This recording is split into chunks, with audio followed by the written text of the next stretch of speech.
Ça y est, depuis quelques heures, les panneaux de campagne s'affichent en bordure des routes à Tunis et un peu partout dans le pays.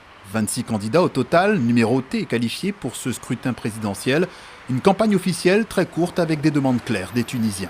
Le respect de la Constitution, le respect de la religion,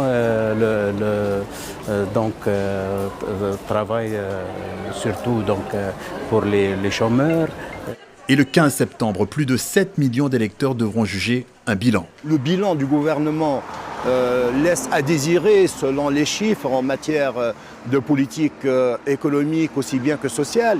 Un endettement qui frôle les 72% du PIB avec aussi un chômage qui refuse de régresser. Un scrutin marqué par la présence d'Abdel Fattah Mouroud et Narda, le mouvement d'inspiration islamiste, et sans doute par celle de l'homme d'affaires Nabil Karaoui, bien qu'emprisonné actuellement pour blanchiment d'argent.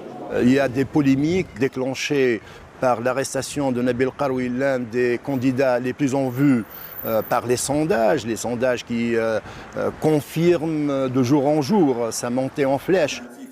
Alors, continuité ou changement, le Premier ministre Youssef Chahed est lui aussi en lice alors que le rôle et le poids réel du président posent question. On n'a pas arrêté de dire ces derniers temps que le président de la République n'avait pas tant de pouvoir que ça. Et pourtant, finalement, on entend privilégier le débat sur l'élection présidentielle plutôt qu'à la législative, alors que le cœur du pouvoir, c'est à l'ARP et que celui qui a le plus de pouvoir, c'est le chef du gouvernement. Et ces législatives auront lieu le 6 octobre, juste avant le second tour de la présidentielle prévu au 13 octobre, une élection qui n'a jamais été aussi indécise.